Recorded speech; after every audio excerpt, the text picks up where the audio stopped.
il y a aussi parfois des tourments de conscience. Tout d'un coup, je suis tourmenté, je me dis, mais est-ce que j'ai bien fait? Est-ce que j'aurais dû faire comme ça? Et je me prends la tête avec ces questions-là, et je me rends compte que finalement, les questions tournent en rond sur elles-mêmes, mais il n'y a aucune réalité, lumière objective qui vient éclairer ce combat. Parfois, on sort de confession, et je me dis, mais il me semble que je ne suis pas bien pardonné. Il me semble que j'ai pas reçu le pardon, il me semble que c'est pas juste, j'ai pas dit tout ce que j'avais à faire. Et s'il n'y a pas un regard objectif qui est celui de l'Église en disant, mais une fois que tu as reçu l'absolution, si tu t'es confessé en parfaite conscience, tu as dit les choses et que tu n'as rien voulu cacher volontairement, eh bien tous tes péchés sont pardonnés, ton âme est aussi pure qu'à ton baptême, et maintenant tu vis de cette grâce indépendamment de ce que tu as ressenti ou ce que tu n'as pas ressenti. Et donc tu ne vas pas commencer à gamberger dans ta tête pendant 18 jours pour savoir si vraiment c'était bien ou pas. Donc il peut y avoir parfois des choses comme ça, ou dans l'éducation, prenons le cas de l'éducation, tout d'un coup je me dis, mais est-ce que j'ai bien fait, est-ce que j'ai mal fait, j'aurais dû faire autrement? On peut toujours faire mieux, on peut toujours faire différemment, c'est sûr. On a fait au plus près de sa conscience. Ce qui a mal été fait parce qu'on a vu que véritablement c'est dû à notre égoïsme ou notre refus d'aimer, eh bien on va demander humblement pardon au Seigneur, et lui est capable de tout récupérer. Et puis pour le reste, eh bien Seigneur, tu m'as choisi, tu n'as pas tiré le gros lot, mais enfin tu fais avec ce qu'il y a, voilà. S'il avait voulu des gens parfaits, il serait prêt autrement, vous savez. Et donc, si on est faible et pécheur et imparfait, c'est que lui a certainement une bonne raison de faire ça, puisqu'il fait tout avec des bonnes raisons. Et il pense certainement meilleur pour tout le monde que nous soyons comme ça, pour nous garder dans l'humilité, pour montrer que nous ne sommes pas Dieu. C'est vrai que pour un enfant, s'il y avait des parents parfaits, peut-être qu'il y en a parmi vous, mais c'est dommage pour les enfants quelque part quand même. Faites attention, si vous êtes parfait, faites attention, parce que ils vont vous prendre pour Dieu. Celui qui éveille à l'amour, seul Dieu est source de l'amour. Et celui qui éveille à l'amour, c'est Dieu quelque part pour moi. Celui qui me fait exister par son regard. Il pose un regard sur moi, il me fait exister. C'est Dieu. Alors Dieu doit être parfait, c'est évident. Dans la psychologie de l'enfant, dans l'intelligence de l'enfant, c'est ça. Et tout d'un coup, il se rend compte que papa et maman ne sont pas parfaits. Alors ils disent, il y a deux questions. Ou c'est Dieu, mais Dieu n'est pas parfait, ce qui paraît logique, ou c'est pas Dieu. Ou mes parents ne sont pas Dieu. Et tout d'un coup, il y a peut-être un Dieu au-delà de mes parents, qui lui est parfait. Et qui pose de vrais regards qui me fait exister. Et donc tout le travail, c'est d'amener les enfants à pouvoir découvrir qu'au-delà du regard dont j'étais l'instrument, le regard que moi j'ai posé, que les parents posaient sur l'enfant pour leur dire tu existes, tu es quelqu'un, tu es une personne, par le regard que je pose sur toi, tu existes déjà avant, bien sûr, mais je te fais exister psychologiquement, exister dans ton être, dans ta personnalité, par le regard que je pose sur toi, mais il y a un autre regard qui se pose sur toi, qui lui ne te manquera jamais, et qui lui est un regard parfait, et qui donne la plénitude de ton être, qui t'a créé, qui t'a sauvé, et qui te fera vivre pour l'éternité. Et ce regard-là, c'est le seul qui peut te permettre d'acquérir la plénitude de ton existence. Et ça, c'est le passage de l'âge de l'enfance, de l'adolescence à l'âge adulte. L'adolescence, c'est le moment où quel regard va me faire exister? Je me pose la question, quel regard? Regarde papa et maman, ça va, j'ai goûté, ça va, c'est bon. Et plutôt gênant. Le regard des copains, alors là, c'est vachement important. Alors là, ça commence à dire, ouais, j'existe aux yeux des copains. Alors là, je suis vraiment quelqu'un aux yeux des copains. T'as vu, j'ai le même look que toi, j'ai le même piercing que toi. Alors, les parents, ils sont là, ils disent, alors, un piercing là, un autre ici, un autre là, ça, ouais, ça, bien, tu te sens bien dans ta peau, ouais, bien dans ma peau, bien, super dans ma peau. Ah ouais, super, génial. Ah bon, c'est bien. Et la crête, là, c'est pour quand? Ah bon, voilà. Et les pantalons, là, ça va? Tu veux que je serais commode? Non, surtout pas, j'ai acheté comme ça, ils sont neufs, j'ai payé assez cher. Avec le trou déjà, ouais, avec le trou maintenant, c'est super. C'est nouveau. Pourquoi? Parce que le copain, il a même, puis ça fait super, méga, génial, cool. Ah bon. Alors on est là avec ça, et le regard de l'autre. Et comment je découvre ma liberté, j'acquiers ma liberté par le regard de Dieu qui me fait exister. Le seul regard vrai, le seul regard qui me libère. Alors, voyez-vous, il y a toute une pédagogie de Dieu, et le regard des parents qui est essentiel, va être petit à petit remplacé par le regard de Dieu. Il va rester, mais à sa place. Il sera plus un regard divin, j'allais dire, mais le regard humain de gens qui m'ont engendré et qui m'ont conduit au vrai regard, qui est le regard de Dieu qui me fait exister. Donc Dieu sait si c'est important ce regard des parents pour éveiller à la vie, mais l'imperfection oblige à se poser une question du parfait. Quel est le regard parfait qui se posera sur moi? Donc c'est parfois un défaut d'être des parents parfaits, vous savez. Donc soyez simplement ce que vous êtes. Voilà. C'est-à-dire d'accepter humblement cette pauvreté et de ne pas s'attrister de ça. Je fais partie de la tristesse pour dire ça. Voilà. Attention, chaque fois qu'une tristesse est là, qu'une tristesse m'accable, il y a un devoir de la joie. Saint François de Sales disait, un saint triste est un triste saint. Hein. Et c'est vrai que tous les saints sont joyeux. Tous les saints sont joyeux. J'allais dire, il y a une joie de la sainteté, malgré les épreuves, malgré les difficultés, en raison même parfois des épreuves et de la difficulté, voyez-vous. La joie est un devoir, c'est un acte il y a un acte de foi à poser, mais un acte de joie à poser également. Hein. Et saint François d'Assise disait à ses frères, ta tristesse te regarde toi et regarde le bon Dieu, les autres attendent de toi la joie. Toujours un jour, j'étais chez Mère Teresa à Calcutta, et on partait dans les dispensaires le matin, et d'un coup il y a une sœur qui passe, mais vraiment avec un visage assez impressionnant, et Mère Teresa dit, ma sœur, et alors la sœur, toute heureuse, Mère Teresa l'appelle, surtout dit, oui ma sœur, vous resterez ici aujourd'hui. Ma mère, pourquoi les pauvres ont besoin de votre sourire. La tristesse, vous pouvez la garder dans la communauté ici. Ben ma mère. Alors j'étais là à côté, j'ai rien vu, j'ai rien entendu. Je suis un peu mal à l'aise. C'était impressionnant, hein. Les pauvres au mouroir ont besoin de ta joie. Ta tristesse, tu peux la cultiver là-dedans, si tu veux, à l'intérieur, dans le cloître, mais pas à l'extérieur. Hein. Alors c'est pas facile, c'est un combat, bien sûr, mais vous voyez, si on se laisse aller, et le malin va insister, va mettre le poids sur la tristesse, va me rendre triste. Alors ça sème une certaine ambiance autour de soi, vous voyez aussi. Hein, c'est une ambiance autour de soi. Les tourments de conscience, les obstacles de la vie. Il y a des obstacles qui viennent par les circonstances. Hein. La vie est faite à longueur de journée, de difficultés, de choses qui ne tournent pas comme on avait prévu. Je sais pas si vous avez remarqué. Hein. On a une planification parfaite, et tout d'un coup, voilà, le téléphone qui arrive au mauvais moment, le four qui fonctionne pas. Voilà, j'ai des visites, je vais préparer le rôti, tout est prêt, fantastique, j'ai préparé, je mets dedans. J'arrive une demi-heure après. Non, mais c'est pas possible. Non, juste aujourd'hui. Ah non. Ah, voilà, le truc qui arrive quand on n'attend pas, au mauvais moment. Enfin voilà. Ben ça, c'est partie des obstacles. Et comment je réagis par rapport à ces obstacles, voyez-vous, hein. Et là, il y a à la fois ma première réaction spontanée, émotionnelle. Gloire à toi, Seigneur. Ça, c'est la première réaction spontanée, émotionnelle. Merci, mon Dieu. Et puis ou parfois autre chose, hein. Parfois autre chose qui monte en nous. Et puis la deuxième réaction, qu'est-ce que je fais de ça? Est-ce que je laisse aller comme ça, hein? Je me souviens d'un soir, on était je partais de Saint-Bernard vers minuit, puis il avait neigé un petit peu, il y avait un troupeau d'une centaine de chamois qui étaient là au milieu de la route, et moi j'arrive à m'arrêter devant, et les chamois bougeaient pas de la route, et une voiture qui descendait, je m'ai pas rendu compte tout de suite, il faisait peut-être un petit peu vite, et un chamois en plein dedans. Et bon, ça c'est ennuyeux, la personne n'était pas blessée, rien, mais l'avant de la voiture quand même bien endommagé, le chamois est parti plus loin se promener, je sais pas si, voilà, et puis la personne est sortie, il y a eu une litanie qui a duré, mais je sais pas combien de temps, qui était là. Alors une litanie, en plus c'était une personnalité très très connue qui avait été des gauteries au niveau mondial sportif, comme ça. Alors moi j'ai écouté ça, j'ai dit attends, mais c'est vraiment cette personne ou c'est pas ça? Oui, et à la fin, quand elle m'a demandé de pouvoir témoigner ce qui s'était passé pour l'assurance, elle m'a donné sa carte, c'est vraiment la personne. Comme ça, alors c'est une litanie que j'avais rarement entendue aussi développée. Là, il y avait vraiment tout qui était invoqué. Alors moi, je priais intérieurement, je dis bon, arrêtons la litanie, on pourrait en prendre une autre peut-être. Et c'était frappant, hein, tout d'un coup, voilà, ça c'est la première réaction qui arrive, mais si je me laisse aller, si je cède à ça, voyez, eh bien, le malin va nous donner, alors vraiment, là, il a beaucoup d'imagination pour en rajouter, hein, les titres et les choses, tous les noms d'oiseaux et tous les noms d'animaux et tous les autres noms qui peuvent passer, voilà, il a beaucoup d'imagination pour en rajouter, et là, si je donne pas stop à ce moment-là, eh bien, j'ai passé à côté du combat spirituel. Donc, l'obstacle, l'épreuve de la vie, les circonstances qui me contrarient sont l'occasion de faire un saut.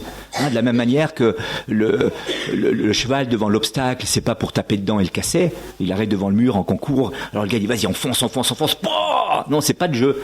Le jeu, c'est de sauter par-dessus l'obstacle. Eh bien, les obstacles de la vie sont faits pour être franchis et pour nous apprendre le saut en hauteur. C'est-à-dire sauter par-dessus l'obstacle ou passer par-dessous selon les expériences. Sainte Thérèse, elle préférait passer par-dessous. Elle disait, moi, j'ai de la peine à sauter, je passe par-dessous. Donc, la méthode que vous voulez, là, il faut être très, très petit pour passer par-dessous. Hein. Faut se faire très, très, tout petit. Donc, c'est des fois plus difficile dans un premier temps, mais dans un deuxième temps, c'est la meilleure solution, c'est vrai. Plus on devient vieux, plus c'est facile, hein, vous allez voir. Parce que, c'est la seule solution au bout d'un certain temps. Voilà, de passer par-dessous. Et donc, de voir l'obstacle de la bonne manière, voyez-vous, hein, de la bonne manière. Hier, par exemple, il y a une tension dans le couple. et un donne une parole qui est pas agréable, ou tu pourrais quand même écouter quand je te cause. Qu'est-ce que t'as dit? J'ai pas entendu. Non, t'as pas écouté. T'as entendu, mais t'as pas écouté. Oui, bon, je te demande pardon, c'est pas possible. Bon, d'accord, là, c'est pas possible. Mais qu'est-ce qui se passe? Je sais pas, c'est inventé, hein, ce que je dis là. C'est mon imagination qui travaille un petit peu comme ça. Et puis, je dis, vous voyez, si on n'a pas tout de suite le réflexe de dire, attends, comment on va récupérer ça? D'un coup, tac, on est mis par un événement en situation de pouvoir se dire, je t'aime. De pouvoir utiliser cette circonstance pour se dire je t'aime. On est mis en situation pour se rendre compte qu'on n'était pas attentifs l'un à l'autre. On est mis par cette révélation que dans une situation où on se rend compte qu'on n'avait pas la capacité de se regarder dans les yeux et de dialoguer vraiment. Il y a quelqu'un qui est là, c'est pas un pot de fleurs, l'autre, c'est pas comme la télévision, vous voyez, hein, c'est quelqu'un qui est là, une personne qui a besoin de cette relation. Et alors, tout d'un coup, par cet événement qui révèle mon inattention, je suis appelé à faire attention à l'autre. Alors dans les yeux, hein, mais ça on le vit partout. Communauté, moi je me souviens un jour, c'est tard le soir, quelqu'un vient vers moi et j'étais en train de travailler à l'ordinateur, minuit comme ça. Alors, pour simplement montrer que c'était peut-être pas la bonne heure et que j'étais moyennement disposé à accueillir la personne, j'ai dit oui, ah oui, très bien, bienvenue. Ça, j'ai fait quand même correctement. Et en continuant à taper comme ça, puis il dit, ah, je vois bien que je te dérange. Comment t'as vu? Ah, dis donc, perspicace. Et tout d'un coup, je dis, mais c'est fou, hein? J'arrête, je tourne machin, tac. Puis je regarde pas l'écran comme ça de côté. Hein. Qu'est-ce que je vais pouvoir écrire après? Attends, quelle est la phrase que je vais écrire? Attends, là, j'en plein dans une idée. Aïe, aïe, aïe. Elle était pourtant géniale, cette idée-là. Je m'étais jamais... Ben non. Hein, la personne qui est là, comme ça. Hein, comment être capable de pouvoir prendre une circonstance, un obstacle pour le dépasser? Et là, justement, il y a un combat spirituel qui se joue d'abord émotionnel. L'émotion qui surgit n'est pas gloire à toi Seigneur, et donc comment rectifier mon émotion et comment ne pas me laisser piéger par le malin qui va rentrer dans cette logique-là. Hein. Le trouble aussi. On est troublé, on a perdu la paix, ça j'en ai parlé longuement hier. Chaque fois qu'on perd la paix, le premier combat c'est de retrouver la paix. C'est pas de s'occuper de la cause qui m'a fait perdre la paix, c'est de retrouver la paix du cœur. Et là il y a toute une autre perspective qui est donnée. Un dernier point peut-être, les raisonnements qui sont faux. Hein. Combien de fois, ou deux points encore, le raisonnement qui est faux. J'ai une fausse logique, je regarde les choses de la mauvaise manière. Hein. À partir d'un mauvais regard. J'ai plus l'éclairage, par exemple, de la parole de Dieu, l'éclairage d'en haut pour découvrir la manière de faire. On entend des parents qui disent, oui, mais vous savez, par rapport à la foi, on ne sait pas, tout est relatif, finalement, on ne sait pas très bien ce qui est bien, ce qui est mal, de toute façon, pourvu qu'on soit cohérent avec soi-même, comme ça. Mais dès qu'on part dans des logiques comme ça, il n'y a plus rien qui s'éclaire. Dès qu'on n'a plus le critère de la vérité, la lumière de la vérité, pour pouvoir orienter sa vie, c'est comme un bateau sans instrument de bord ou de boussole ou de navigation, il n'arrive pas à trouver la destination. Un avion sans instrument de bord, c'est perdu, hein, c'est un peu gênant, comme ça. Vous voyez, donc, de ne plus avoir une lumière de vérité pour se diriger, c'est se condamner à rester dans le brouillard et à se perdre dans le brouillard. On a vu ça en montagne, hein, des gens qui tournaient des heures autour d'une cabane sans la trouver parce qu'il y a le brouillard et mourir parfois de froid à côté de la cabane, à 500 mètres de la cabane, sans l'avoir trouvé, mais parfois même à moins 200 mètres de la cabane, parce que le brouillard était là, j'avais pas de possibilité de me diriger vers la cabane, j'avais pas d'orientation possible. Et donc, quand mon intelligence n'est plus éclairée par la vérité, alors il y a un comportement qui va en découler. Hein. Si je ne sais pas que l'amour, par exemple, a pour siège la volonté, et que je pense que l'amour a pour siège l'émotion, eh bien, je serai piégé toute ma vie. Toute ma vie. Tout d'un coup, mon cœur ne fait plus boum boum pour mon mari ou mon épouse, et puis mon cœur fait boum boum pour le voisin qui est sympathique. Et j'aime beaucoup sa coupe de cheveux. La petite mèche blonde qu'il a là, elle est superbe. Ça me touche, ça me botte. Alors ça, dès que je vois la mèche blonde, je craque. C'est incroyable. Oui, très bien, mais qu'est-ce que je fais avec ce sentiment? Alors, si je crois que l'amour est dans l'émotion, alors je vais dire, mais alors du coup, j'aime plus mon mari. Écoute, assieds-toi, faut que je te cause. Je t'aime plus, c'est fini. Ah bon? Oui, c'est fait terminer. J'aime l'autre, il est à côté, il est fantastique, il est merveilleux. Voilà. Bon, là, c'est un peu problématique, vous voyez. Si je sais que l'amour est dans la volonté et que ça, c'est simplement une tentation ou une suggestion pour me faire rechoisir mon conjoint, pour me dire, ben voilà, tiens, mais comment j'aime mon conjoint, comment je lui exprime mon amour, comment je lui dis que je l'aime. Alors à ce moment-là, il y a tout qui change, vous voyez. Mais ça, c'est une lumière d'intelligence. C'est pas simplement une réaction spontanée qui viendra en moi. Si j'ai pas cette lumière de l'intelligence qui éclaire mon comportement, eh bien nécessairement je serai ballotté de tous les côtés et je serai piégé. Si je ne sais pas qu'il y a une vérité objective, indépendamment de ma subjectivité, si je crois que c'est simplement d'être sincère qui est important dans le monde. Je suis très sincère, je dis ce que je pense. Ouais, mais peut-être il vaut mieux que tu te taises. Parce que ce que tu penses d'abord n'est peut-être pas très éclairé, et deuxièmement c'est peut-être pas bon de le dire. Parce que la première idée qui te vient à l'esprit n'est peut-être pas l'idée de l'Esprit Saint directement. Elle peut venir d'ailleurs. Et donc, comment rectifier ma pensée, mon jugement, l'idée qui me vient à partir d'une lumière de vérité. Et combien de raisonnements faux conduisent à des comportements faux et à des blessures relationnelles que je me fais, bien sûr que je le fais à moi-même ou aux autres. Donc dès qu'il n'y a pas une lumière sur ma personne humaine, comment je fonctionne et tout ça, je vais être conduit à des attitudes qui sont fausses. Et puis le découragement. Parfois, ça arrive qu'on se décourage. Alors, si c'est ça, autant arrêter, on pose les armes, on arrête, ça vaut plus la peine, à quoi bon? Vous savez, le prophète Élie qui dit, bon, ça suffit, c'est terminé. Alors Seigneur, t'arrêtes de me casser les pieds, moi je me casse, laisse-moi mourir, comme ça c'est terminé. Ou alors le cher Jonas qu'on lisait récemment dans la liturgie, il est génial ce type.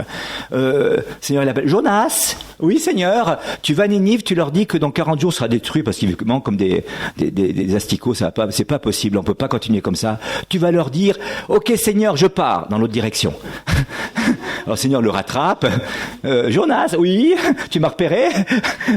T'as déjà le radar, GPS et tout. T'avais mis une puce électronique sur moi. Non, je te vois tout de suite, tout le temps. Alors, qu'est-ce que tu veux? Je t'ai dit Ninive, c'est l'autre direction. On dirait, pardon, j'avais pas vu, je vous ai trompé. Mais t'es sur un bateau qui part. Non. Alors Seigneur, bon, alors on vient sur la plage. Il arrive sur la plage, il arrive à Ninive. Bon, alors, je viens de la part du Seigneur. Il a dit, dans 40 jours, c'est fini pour vous. Et enfin, il lui avait dit quand même, Seigneur, je sais bien, moi je te connais, je vais aller là-bas, je vais leur dire, dans 40 jours c'est détruit, les gens ils vont se convertir, tu vas pas détruire, et le pigeon c'est qui? C'est moi. Je passe pour l'imbécile après. Toi, tu t'en fous, t'es là-haut. Mais moi, je passe pour qui? J'annonce, dans 40 jours c'est détruit, et puis il n'y a rien qui se passe. Il dit, alors c'est un faux prophète le type, il a dit n'importe quoi. Le Seigneur dit, mais tu te rends pas compte, ils savent pas distinguer leur main droite, mais je pourrais pas leur faire miséricorde, tu te rends compte? Alors il va là-bas, il raconte l'histoire du bon Dieu, les gens se convertissent, tous, du roi jusqu'au plus pauvre, et même les animaux on les fait jeûner, et puis tout d'un coup, Ninive est pas détruite, elle est convertie. Et donc, Jonas, je t'avais bien dit, Seigneur, je t'avais dit, je te connais, toi tu fais miséricorde, ça va plus de jouer avec toi. Non, moi j'arrête. Alors maintenant laisse-moi mourir. En plein désert, à la chaleur, puis il fait chaud, en plus il y a le soleil. Alors Seigneur, c'est que ça, il s'arrange. Un petit ricin qui est là, qui fait de l'ombre. Merci Seigneur, quand même, t'es gentil. Puis le lendemain matin, plus de ricin, alors Seigneur, t'es vraiment méchant. Et puis, vous voyez, c'est pas émotionnel comme réaction, c'est très rationnel. Et le Seigneur le reprend comme ça. C'est extraordinaire. Quand on lit ça, on se reconnaît des fois dans Jonas. Si on nous dit une chose, on va faire qu'autre chose. On va faire un truc. Mais on aimerait bien que des fois, le Seigneur fait descendre le feu sur cette terre. Non, c'est pas tout à fait comme ça qu'il fonctionne. Le Seigneur, c'est la miséricorde qui fait descendre. Jean-Paul disait un jour, la vengeance de Dieu devant l'ampleur du mal du monde, c'est sa miséricorde. Dieu va se venger par sa miséricorde. Oui, on n'est pas dans la logique de la colère qui s'éclenche en vengeance pour établir la justice comme on l'imagine, comme ça, même si parfois il y a aussi une justice qui est là et nécessaire, qui ne s'oppose pas à la miséricorde d'ailleurs. Donc le découragement peut nous saisir comme ça. Comment je rentre dans un langage d'espérance, chaque fois que Jérémie va se plaindre au bon Dieu, les Jérémiades, vous connaissez ça, Oh Seigneur, ils veulent pas m'écouter, ça suffit, moi je pose les plaques, j'arrête. Seigneur lui dit pas, m'écoute, viens mon petit, je vais te consoler. Il lui donne une autre mission. Chaque fois, il le renvoie en mission. Chaque fois qu'il a envie qu'il se décourage et qu'il rouspète, Dieu le renvoie en mission. C'est comme ça que Dieu agit. Alors, il y a 6 lieux comme ça où ma psychologie qui est ouverte aux forces d'en dessous peut me conduire à des comportements blessants et finalement à perdre le cap, à perdre la paix du cœur, à perdre la joie du cœur et à la faire perdre autour de moi, puisque les autres vont être nécessairement les victimes de ma météorologie intérieure. Quand l'orage brûle à l'intérieur, c'est eux qui prennent le coup de foudre, vous voyez. Ils entendent d'abord le coup de tonnerre, ensuite il y a le coup de foudre qui arrive, alors ça tape plus ou moins proche suivant les réactions et la maîtrise, mais quand l'orage s'est déclenché en moi, c'est l'autre qui ramasse. Et ça c'est un peu dommage, voyez-vous, c'est pas comme ça que Dieu a prévu les choses. Si l'orage éclate en moi, c'est pour essayer de semer un peu le beau temps à l'extérieur, éviter que localiser l'orage, voyez, circonscrire l'orage, comme ça. Alors on verra tout à l'heure les armes qui nous sont données pour ce combat spirituel à travers les 6 points de l'Épître aux Éphésiens. Et on va aller à l'Eucharistie maintenant. Eh bien, après avoir reçu le corps et le sang de Jésus, on peut repartir dans nos réflexions sur ce combat spirituel. Alors, ce passage entre ce que l'on peut ressentir, ce que l'on peut vivre et éprouver, soit à partir de notre propre psychologie, soit à partir de l'influence du voisin d'en dessous. C'est pas le prêtre qui est là-dessous, c'est plus bas encore, le voisin d'en dessous. Voilà. Donc soit à partir de ces expériences, ça amène à une purification. Tout d'un coup, je garde le cap. J'allais dire un petit peu comme, vous savez, des fois dans les intervilles, à l'époque c'était les Jeux sans frontières, il y avait des gens qui devaient traverser une poutre et des autres lui envoyaient plein d'objets comme ça. Et puis, il devait traverser sans tomber dans la flotte qui était autour de lui. Et alors, la technique, c'était de ne pas quitter des yeux la poutre. Si vous regardez les objets venir, vous perdez l'équilibre, vous tombez même sans que les objets vous touchent. Vous voyez ? Donc la technique, c'est d'avoir le regard fixé droit devant et de ne pas trop s'inquiéter de ces adversités. Vous voyez ? Si on s'inquiète de l'adversité, l'inquiétude rajoute à la peine. Saint Thomas d'Aquin, Saint Ignace de Loyola, nous dit que le malin a 3 lieux où il vient particulièrement nous attaquer. Le point faible, il dit c'est comme une forteresse notre vie, et puis il y a un point faible quelque part. Alors il sait que c'est là qu'il faut attaquer. Mais en même temps c'est bien parce que nous on sait où il faut se défendre. S'il attaquait de tous les côtés, ce serait un peu difficile à mener le combat. Et dans son immense miséricorde, le bon Dieu permet qu'il y ait 1, des fois 2, parfois 3 points faibles, mais quelques points faibles circonscrits quand même, qui nous permettent d'être vigilants sur ces points-là. On sait tous que là, c'est notre faiblesse. Alors, on le voit très bien chez les autres, habituellement. Ça, on a un certain discernement, c'est extraordinaire. Et si vous n'avez pas trouvé le vôtre, demandez à votre voisin, à votre époux, à votre épouse. Peut-être qu'il pourra vous le dire. Choisissez le bon moment, dites-le correctement. Mais parfois, il y a une bonne perspicacité des autres. Et puis, demandez aussi qu'il vous révèle le vôtre.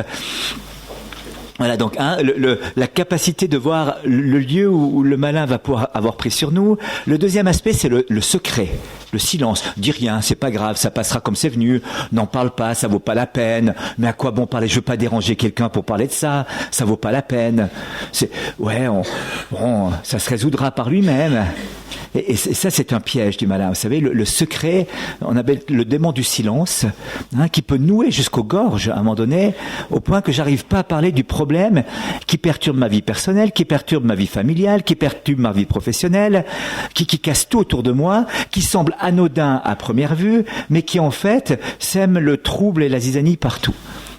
Et puis je garde le silence, je refuse d'aborder cette question-là. Jusqu'au jour où à un moment donné ça explose tellement, mais parfois on n'arrive pas à le sortir. Moi j'ai vu des gens qui passaient des fois 2 heures, 3 heures à essayer de formuler, d'articuler le problème qui était là, à force de le renfermer en se disant ça, c'est pas important, c'est pas grave, n'en parle pas. Et puis le troisième point, attendez, alors là, le silence, le secret, le point faible, et puis la peur. La peur est une arme particulière du démon. Souvent, regardez bien, dans nos combats spirituels, c'est pas tellement l'événement lui-même qui pose problème que la peur de l'événement. Tout d'un coup, on est là et on est angoissé.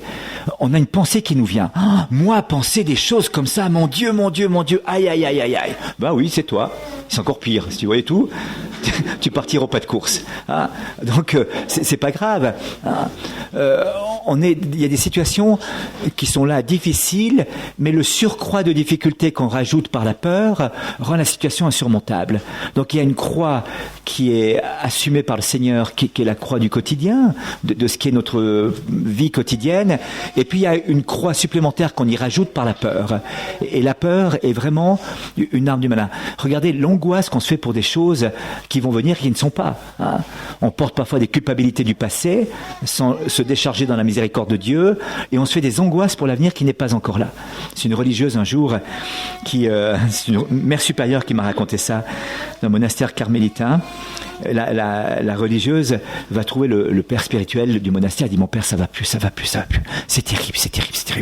On va dire: mais calmez-vous, ma sœur, respirez profondément. Voilà, on reprend son souffle, on reprend ses esprits. Dites-moi ce qu'il y a qui va pas. Je vais vous écouter, on a le temps. Calmez-vous, mon père, mais ça va plus. Elle dit: mais qu'est-ce qu'il y a? Je suis responsable. C'était à l'époque, il y a encore les chauffages à charbon dans les monastères, comme ça. Il y a encore dans les monastères aujourd'hui, mais c'était. Alors, elle dit: j'étais nommé responsable de l'alimentation des fourneaux. Alors moi, avec ma santé, je suis tellement fatigué.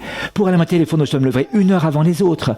Et puis j'ai une sciatique. Je dois porter les arrosoirs. Vous voyez, des fois j'ai mal au dos, j'arrive plus à bouger. Les arrosoirs avec le charbon dedans. Mais mon père, mais c'est terrible. Mais je sais pas comment faire avec le sommeil, mon dos et tout ça. Puis le père dit: mais écoutez, calmez-vous, on va trouver une solution. Je sais pas, avec mère supérieure. Ça fait combien de temps que vous faites ça? Je commence demain, mon père.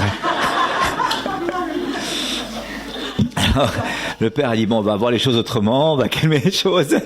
Ah, mais le nombre de fois, voyez-vous, parce que vous savez, il y a une chose qui est absolument non maîtrisable, c'est l'avenir. L'avenir est absolument inenvisageable, inimaginable, dans le sens étymologique du terme, non capable d'imagination. Pourquoi? Parce que notre imagination, qui est un sens interne, ne peut que se représenter, rendre présent des images et des événements du passé, dont j'ai eu connaissance et expérience. Je peux combiner ces images, ça s'appelle la faculté fabulatrice de l'imagination, ça marche bien des fois, hein, mais cette fabulation n'est pas nécessairement la réalité, elle ne sera jamais l'avenir. Je ne pourrai jamais envisager l'avenir pour 2 raisons. D'abord parce qu'il sera toujours singulier, unique et surprenant, et deuxièmement, je ne pourrai jamais envisager la grâce qui me sera donnée dans cet événement futur.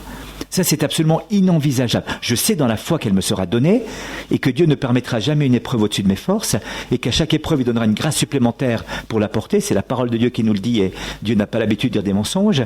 Donc c'est vrai. Et ça, beaucoup de gens l'ont expérimenté de manière complètement déconcertante. La grâce est plus forte que notre faiblesse quand on va la puiser. Et donc, la peur qui est là devant un événement futur est suscitée par une imagination qui est absolument non réelle, non objective.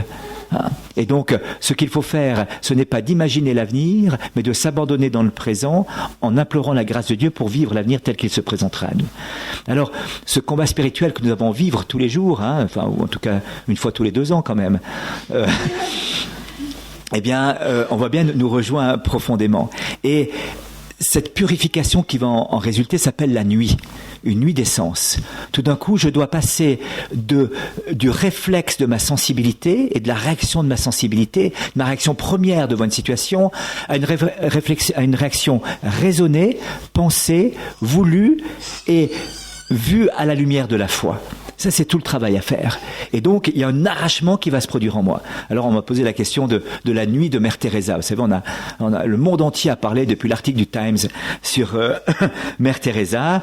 Et j'étais au Canada il n'y a pas longtemps et avec des chefs d'entreprise qui me disaient: on est vraiment content de savoir que Mère Teresa, elle doutait, qu'elle savait pas si Dieu existait. Elle est comme nous, qui étaient complètement athées d'ailleurs, la plupart des personnes. Elle est vraiment comme nous. Alors, on est content. Ça la rend plus humaine, cette bonne sœur. Elle doutait de Dieu, elle doutait de l'Eucharistie. Elle savait rien, finalement, elle n'était pas sûre de sa foi. Non, mais non, c'est pas ça. Vous savez, il y a 2 manières d'être aveugle, de ne pas voir. La première manière de ne pas voir, c'est la nuit complète. Vous êtes dans la nuit, il fait nuit noire, vous êtes dans la pièce là, il n'y a rien, pas de lumière, et vous cassez la figure sur toutes les chaises, parce que vous êtes dans la nuit. Puis il y a une deuxième manière d'être aveuglé, c'est d'être dans la lumière. Vous avez une trop grande lumière, vous êtes ébloui par un spot de 1000 watts, et vous voyez plus rien tellement la lumière est forte. C'est 2 manières de ne pas voir, la nuit ou la trop grande lumière. Ce que Mère Teresa a vu, c'était pas la nuit la première, c'était la trop grande lumière qui l'aveuglait complètement et donc qui ne voyait absolument plus rien, ça c'est vrai. Une religieuse m'a dit un jour qu'elle était devant le Saint-Sacrement avec Mère Teresa et Mère Teresa l'a bousculée, dit: ma sœur, le bout de carton blanc qui est là-bas devant, c'est quoi? Et la sœur dit: ma mère, c'est notre Seigneur Jésus-Christ. Merci beaucoup ma sœur, merci beaucoup. Donc, quand on vit une nuit de l'esprit, il n'y a que l'obéissance qui permet de sauver. que l'écoute d'une parole qui vient de quelqu'un d'autre qui permet de sauver. La purification des sens, on dit mais c'est dur, mon Dieu, mais je sais plus, j'ai la foi, je sens plus. Oui, mais je peux justement faire un acte de foi, parce que la foi tient encore. Et donc, la nuit des sens, c'est-à-dire, lorsque je ne ressens plus, je sens tout le contraire, je vais à la messe, j'ai qu'une envie, c'est de me casser, de sortir de l'église au pas de course, parce que tout m'énerve, mais tout, depuis le début à la fin, j'ai pas envie, en plus, je suis pas bien assis, les bancs sont dégueulasses, enfin, il y a tout qui va pas, eh bien, là, c'est une nuit des sens, c'est-à-dire, je passe par une purification, et ma foi peut travailler en disant, non, c'est aussi en Jésus-Christ, je vais rester là, je vais accueillir le Christ, je désire ardemment de tout mon cœur mettre le Christ à la première place, et donc, je lutte là contre et je reste, Seigneur, au secours, aide-moi. Voilà. Mais l'autre, il y a même ce socle-là est impossible, voyez-vous.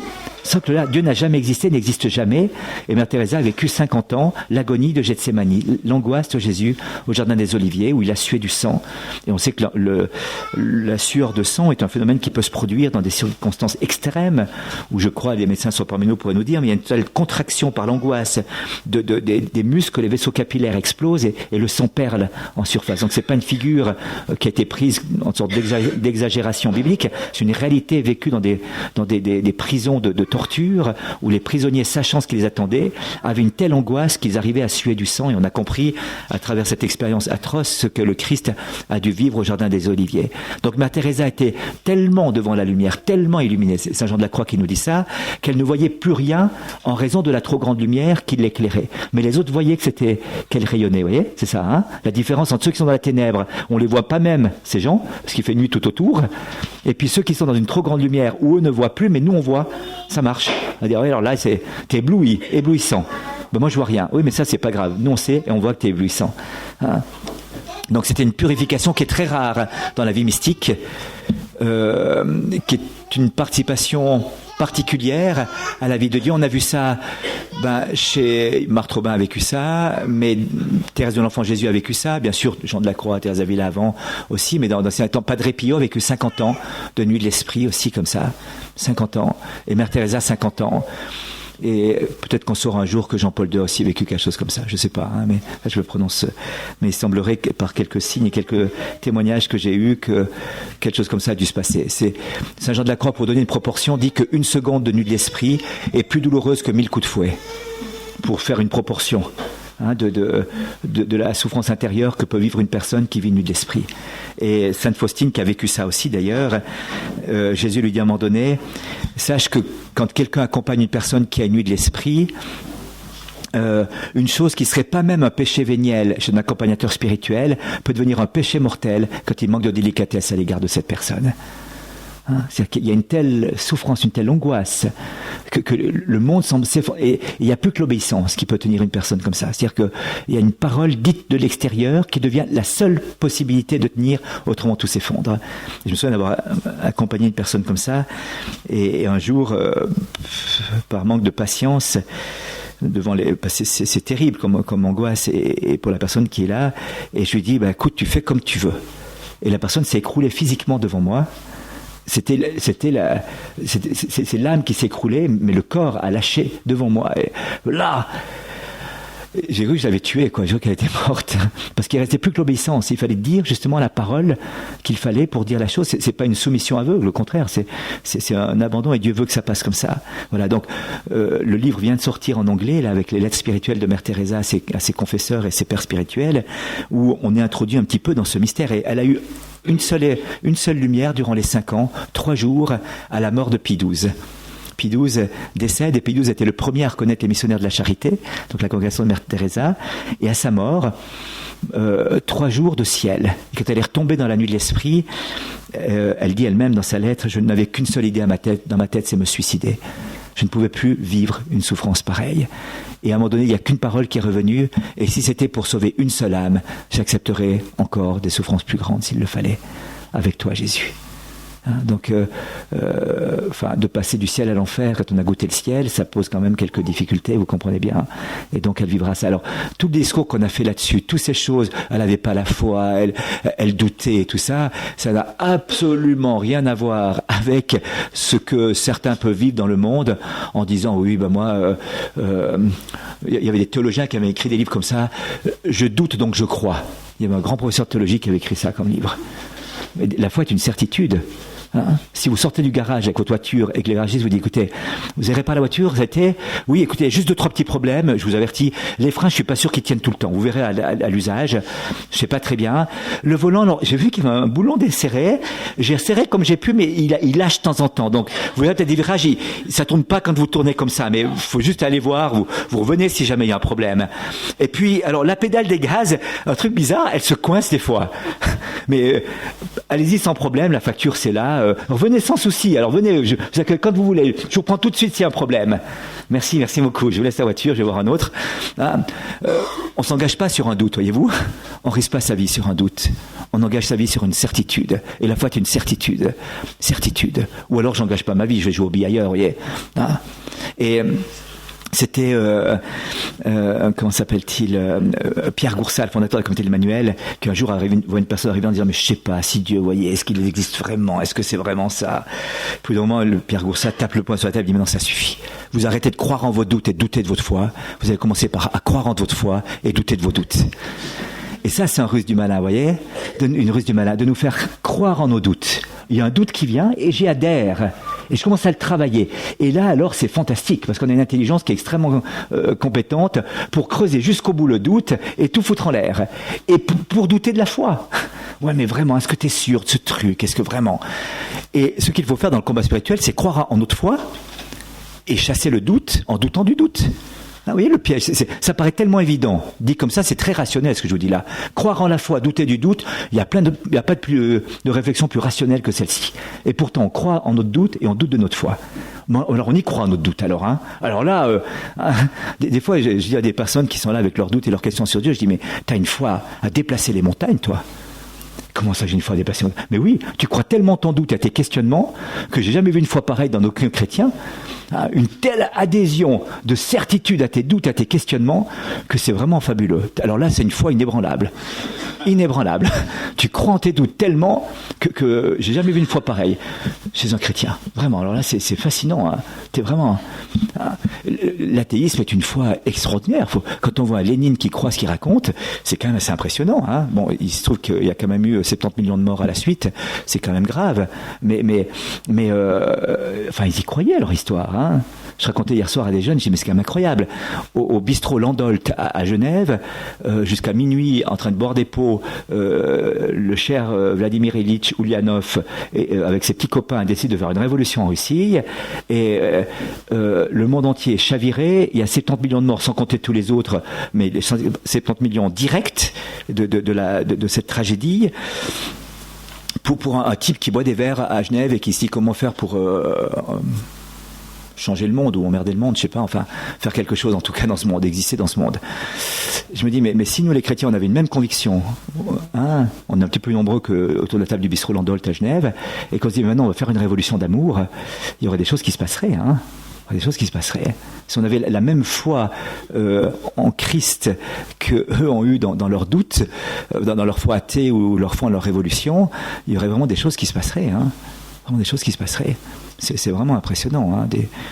Quand on voit on parle du Tché qui vient de décéder là, enfin qui est 40e année d'anniversaire du décès, Tché qui fait rêver tous les 68 arts qui ne sont pas sortis de leur époque, les réactionnaires du monde d'aujourd'hui, vous savez. Et on se dit mais quand même il a mis à feu à sang des choses. C'était un sanguinaire. C'est un de ses premiers camarades en train de témoigner a sorti un livre là maintenant en disant mais c'était un sanguinaire cet homme. Mais le Tché avec Fidel commence à faire des révolutions de tous les côtés. Alors je dis pas que c'est mieux de l'autre côté, mais j'entends quelques personnes convaincues ont fait des choses incroyables, croyant, mettant leur foi dans une chose qui n'était pas au service de l'humanité. Mais nous avons le secret du bonheur de l'humanité, c'est le Christ, c'est Jésus. Le royaume des cieux que nous connaissons. Si nous mettions notre foi là-dedans, il y aurait quand même des choses qui rentrent. Alors, le doute de Mère Teresa n'était pas un doute de ce type-là, de ce théologien qui dit je crois, donc je doute, donc je crois. C'était une expérience d'une purification de l'intelligence. Vous savez, la foi, l'espérance et la charité se greffent dans l'âme spirituelle de l'être humain. Or, l'âme spirituelle a deux facultés, c'est l'intelligence et la volonté. par définition, puisqu'elle est spirituelle, elle n'est pas localisable. Elle ne se situe pas dans le cerveau, dans le petit orteil. Elle est spirituelle, donc non matérielle, et elle anime tout notre corps, tout notre être. Elle unifie tout notre être. Mais avec deux facultés principales, l'intelligence faite pour la vérité, la volonté faite pour le bien et le bonheur. Et la foi se greffe sur l'intelligence dans le même ordre de l'intelligence, lui faire accéder à une vérité que l'intelligence ne peut pas connaître par elle-même, mais qui est dans la même continuité de cette soif d'intelligence, de vérité de l'intelligence. Et l'espérance et la charité se greffent sur la volonté en vue de faire désirer le bien ultime que la volonté perçoit, mais qu'elle ne peut pas acquérir par elle-même ou poursuivre par elle-même.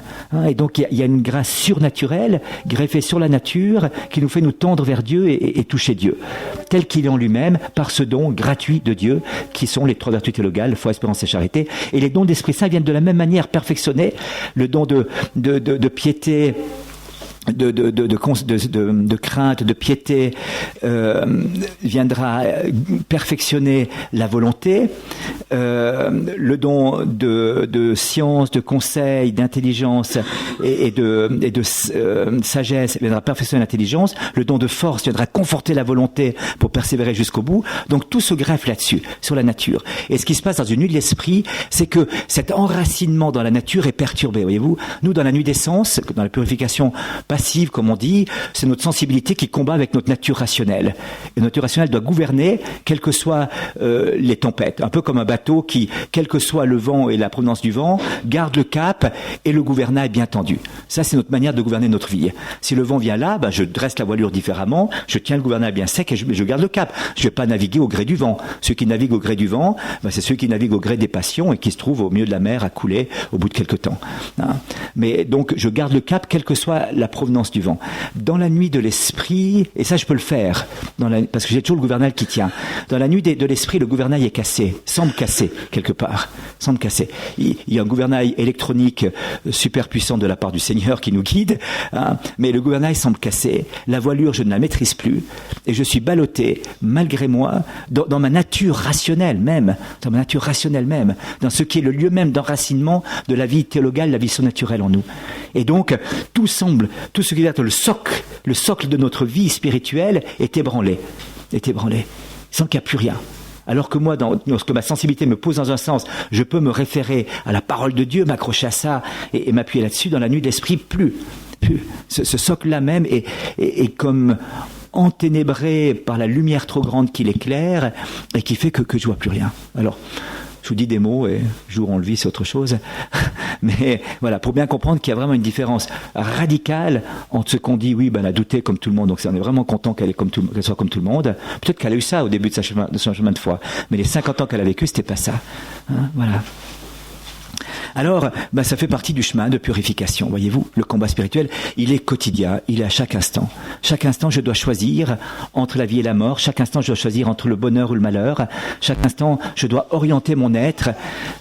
Saint Augustin, avec cette phrase merveilleuse, deux amours ont fait deux cités. L'amour de soi jusqu'à l'oubli de Dieu fait Babylone, la cité du désordre, la cité de Babel, la cité de la confusion, la cité de la division.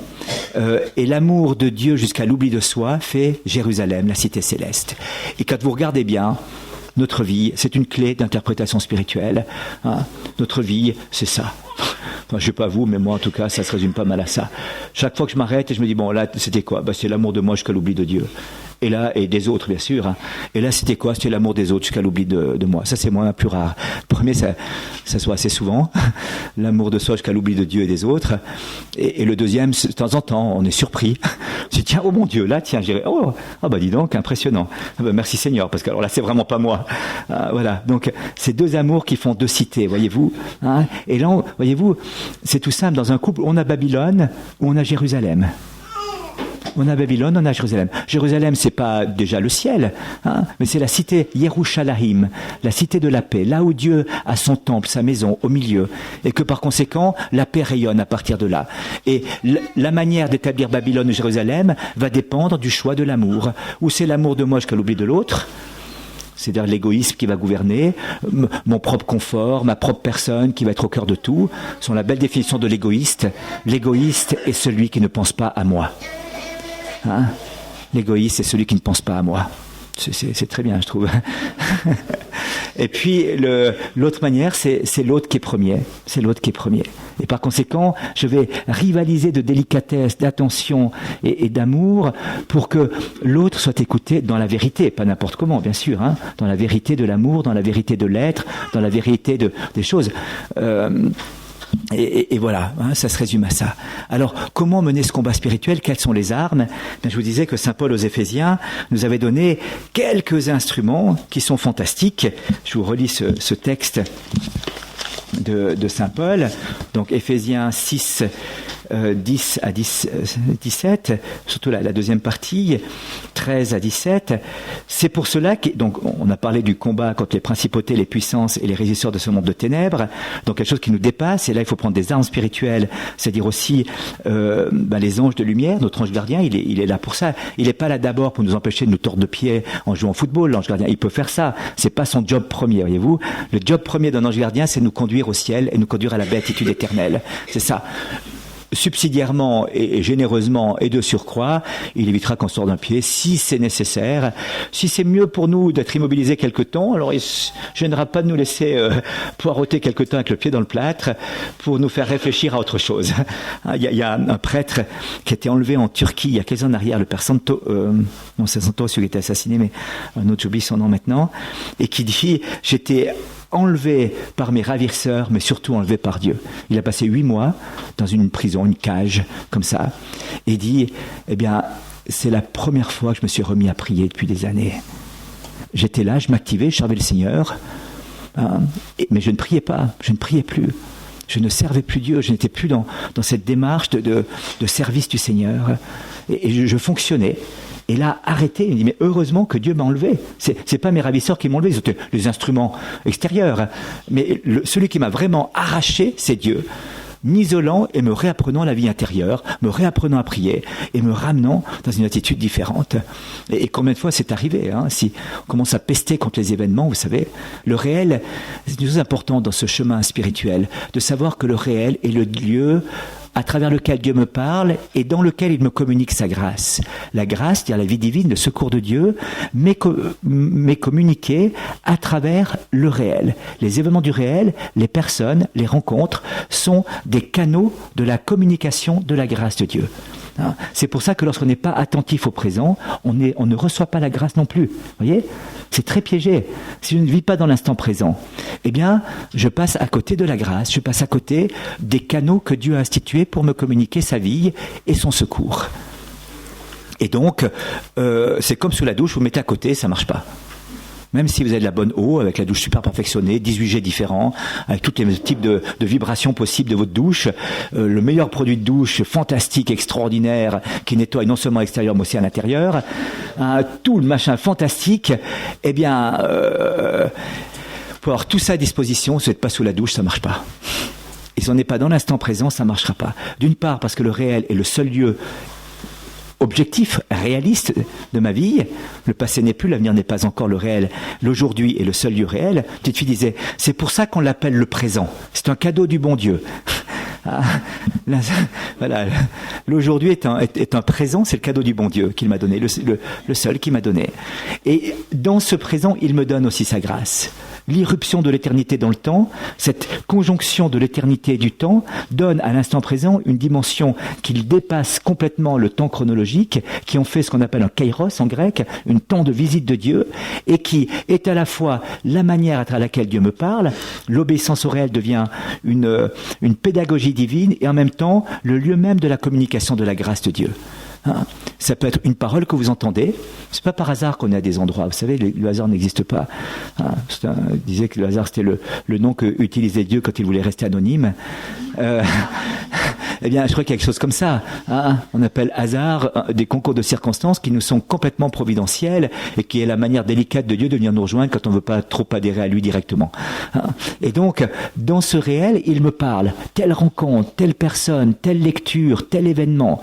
Mais si je ne suis pas attentif aux paroles qui sont dites, si je ne suis pas attentif aux personnes que je rencontre, si je ne suis pas attentif aux lectures que je fais, eh bien, Dieu aura beaucoup de difficultés. Alors, il a toujours un moyen, c'est de venir directement par son Esprit Saint nous infuser quelque chose, mais ce n'est pas la technique habituelle habituelle de Dieu. Il a le génie de l'incarnation, aime bien passer par ce qu'on appelle les causes secondes, c'est-à-dire des instruments pour communiquer sa grâce et sa vie. Et parfois, ils le font direct. Hein. Il y a un petit garçon au Rwanda, un petit Emmanuel, qui gardait les moutons, et c'est reconnu officiellement par l'Église, donc je m'en parlais, à 11 ans, et qu'à un moment donné voit arriver quelqu'un dans ces montagnes du Rwanda, et vient lui dire tu voudrais que je t'apprenne à connaître Jésus? C'est qui Jésus? Je vais t'expliquer, tu voudrais? C'était lui-même qui était là, d'ailleurs c'était plus facile de parler de lui-même que... Voilà. Et du coup il a toute une catéchèse comme ça, et puis au bout de 6 mois, il dit maintenant tu vas trouver l'évêque, et tu dis que tu dois aller dire ce qui t'a été enseigné aux autres. Il va trouver l'évêque, et il dit t'es qui? Moi je suis un petit animiste, voilà, je gardais les moutons dans la montagne, puis un monsieur qui est venu m'enseigner, il m'a dit que je vais vous dire ce qu'il m'a enseigné et je vais le dire aux autres. Alors l'évêque dit c'est qui ce monsieur? Je sais pas, il a pas dit son nom, mais il était très gentil. Alors il dit raconte-moi ce qu'il t'a dit. Alors il commence à raconter le catéchisme parfait avec des intuitions et des fulgurances. Puis alors il t'a dit quoi? Je vais courir dans les rues puis dire ça aux gens partout. Et c'était juste avant les massacres du Rwanda, et l'enfant était tué dans le premier massacre qui a eu lieu là-bas. Préparer les cœurs, préparer les âmes à accueillir le Christ pour éviter la tragédie, les convertir. Il a fait ça pendant 1 année, et dès que donc il sillonnait les rues comme ça, il parlait de Jésus à tout le monde, selon ce qui avait été dit. Et puis au premier massacre, c'est lui qui est tombé comme ça. Il a versé son sang pour la vérité qu'il témoignait. Alors parfois Dieu travaille comme ça, mais c'est pas la manière habituelle de Dieu d'aller enseigner quelqu'un sur les collines derrière les moutons. Ça arrive de temps en temps, mais c'est pas la manière habituelle. La manière habituelle, c'est passer par des causes secondes comme ça pour nous enseigner. Et si on passe à côté de ces causes secondes, ces enseignements, alors on passe à côté des armes qui nous sont données pour le combat spirituel et de la grâce de Dieu. Et combien de personnes tardent la découverte du bonheur d'être avec Dieu, non pas parce que Dieu ne se dévoile pas, mais parce que soi-même, on rechigne à se laisser toucher par la grâce. Hein. Du côté de Dieu, habituellement, il n'y a pas trop de problèmes. En gros, j'ai regardé, le bon Dieu, habituellement, il assume. En gros, vraiment, il me semble. Hein. Il me semble, là, je peux même dire que je crois. Dans le sens que j'ai une certitude. Alors, il y a un problème ailleurs. Il faut bien chercher alors où est le problème. S'il n'est pas du côté du bon Dieu et qu'il est ailleurs, cherchez bien, peut-être qu'on trouve. Et quand on a trouvé, on offre cette pauvreté au Seigneur, et puis on dit Seigneur, fais quelque chose maintenant. Ça n'a jamais été notre pauvreté qui est un problème pour le bon Dieu. Ça n'a jamais été un problème. Pour lui, c'est la matière première de la sanctification, la misère et la pauvreté. Ce qui est un problème, c'est l'orgueil, le refus de se laisser enseigner, le refus d'écouter ce que Dieu a à nous dire. Le premier commandement que Dieu nous donne, c'est Shema Israël, écoute, j'ai quelque chose d'important à te dire. Et combien de tragédies, combien de souffrances qui viennent de ne pas avoir écouté, de ne pas avoir eu un cœur d'écoute. Ça me fait hurler et pleurer des fois. On voit avec des jeunes qu'on accueille et qui disent maintenant je suis bon, c'est en ordre, il n'y a plus de problème. Je dis mais non, c'est trop tôt, tu vois. Je comprends que ce que tu as découvert et toutes les années perdues dans la drogue et ces conneries, mais c'est trop tôt encore. Là, il y a une première étape qui a été franchie, c'est très beau. Maintenant, il y a la deuxième étape et c'est la plus importante et la plus délicate. Si tu pars maintenant, non, mais pas de problème, fais-toi pas de soucis, Nicolas, là, je suis bon. Quand on entend ça, on dit voilà, où on le retrouve dans quelques mois, on le retrouve dans quelques années. Et parfois c'est des tragédies. On a un jeune qu'on a accueilli comme ça, il s'est retrouvé 2 ans après avec une balle dans la tête dans une affaire sordide. C'est pas pour rire, vous voyez, c'est pas pour rire. Ou le gars qui est tombé au fond de la drogue, ou dans les couples aussi. Des fois, il y a tout un chemin qui se fait, il y a des difficultés. Puis alors, il y a une discussion, on a un accompagnement. Puis d'un coup, on dit bon, c'est bon, on a vu, c'est bon, merci beaucoup, au revoir. Je dis non, mais il faudrait suivre. Il y a des piqûres de rappel qu'il faut faire, il y a un suivi qu'il faut faire, et puis pendant 2 ans il n'y a plus rien, et 2 ans c'est au bord de la rupture est consommée, alors que ça aurait pu complètement être évité s'il y avait un accompagnement régulier, un chemin régulier. Essayez de manger un jour 10 kilos et pendant 2 mois vous ne mangez plus parce que vous dites j'ai assumé 10 kilos. Au niveau santé c'est pas très très évident. Donc alors j'ai fait une semaine de retraite l'été, maintenant pour l'année c'est bon. S'il n'y a pas une réalimentation régulière, un suivi régulier, eh bien on risque et l'obésité dans un premier temps, enfin l'explosion comme ça, et puis de l'autre côté ensuite on meurt de comment on appelle, d'inanité, non, comment, d'inanition, là, oui, pardon, d'inanition, tant d'inanition, comme ça on meurt, faute d'énergie, Donc il y a cette régularité qui appartient totalement à la vie spirituelle, régularité. Et c'est pas en une fois que les choses sont changées, c'est dans le temps, voyez-vous, c'est dans le temps. Et parfois, il y a une expérience qu'on fait quand on se fixe une régularité pour alimenter recevoir la force pour vivre le combat spirituel. Vous allez voir, c'est un peu comme les bateaux là, le pêcheur qui est là, qui pêche et qui met pas l'ancre. sur le lac, ça va encore, c'est pas trop grave, mais vous êtes sur la mer, vous vous retrouvez à un moment donné à 1 kilomètre de la plage, occupé par votre hameçon et votre poisson qui veut pas mordre, sans vous être rendu compte que vous avez complètement dérivé. Et c'est seulement quand vous vous tournez, que vous regardez la plage, que vous voyez la distance qui a été parcourue. Et bien dans la vie spirituelle, c'est un peu la même chose. Quand on vit au quotidien, il y a une dérive qui se passe comme ça. La marée descendante nous pousse au loin des côtes, et tout d'un coup, c'est seulement quand on regarde la côte, c'est-à-dire le roc, le rocher, le Christ, dans des moments particuliers, qu'on se dit « Ah, moi j'étais là-bas, j'allais franchir la barre et me perdre dans l'océan. » Alors tout d'un coup, je reviens vite, je rame, ou alors je mets la voile et il y a un peu de vent qui souffle, et puis voilà. Donc s'il n'y a pas cette régularité, il y a nécessairement des dégâts qui se font. On le voit bien. Moi, j'essaie d'aller. On va en Chine l'été, on monte jusqu'à 4800 mètres comme ça. Et alors, dans le mois qui précède la Chine, enfin, dans l'année qui précède la Chine, je me dis, il faut que j'aille courir régulièrement, faire vraiment un entraînement physique. Et dans le mois qui précède, il faut vraiment que tu ailles le faire maintenant. Faut que et les 2 jours avant, je me dis, là, il faut vraiment que j'y aille. Alors je vais courir. Alors d'abord, je vous dis pas l'état, je vous dis pas le rythme. Tu sais qui ils ont du courage. Le gars là-bas courir à 75 ans, dis donc. Quand il voyait la tête de l'autre côté, il dit non, le style était de 75 ans, mais le rythme, la tête, voilà. Donc, vous voyez, s'il n'y a pas une régularité, c'est pas possible. Alors, ce qui est vrai pour la vie physique, l'est aussi par analogie pour la vie spirituelle, comme ça. Alors, que nous dit saint Paul pour le combat spirituel ? La première chose, c'est de prendre, la ceinture de la vérité. Les reins, dans la tradition biblique, c'est ce qui nous constitue en profondeur. Dieu sonde les reins et les cœurs. C'est ce qui fait la structure même de ma personne. L'assise de mon être se situe dans les reins, quelque part. Physiologiquement, l'image est reprise en disant, voilà, c'est là que se situe le centre de gravité de mon être. C'est-à-dire tout ce qui constitue l'orientation fondamentale de ma vie. Ce qui va me permettre de garder le cap, d'être un être debout. Et l'être debout, c'est un être vivant, c'est la gloire de Dieu. L'être vivant, l'être debout, c'est la gloire de Dieu, dit saint Irénée de Lyon.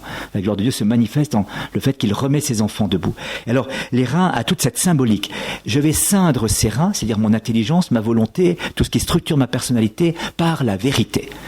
Et je vous disais, il y a 2 possibilités. Ou c'est l'émotionnalité, ou 3 possibilités, disons, 2 possibilités. Une, l'émotionnalité, qu'elle soit personnelle ou collective, c'est-à-dire la mode, la publicité, l'opinion publique et tout ça qui me détermine et qui me gouverne.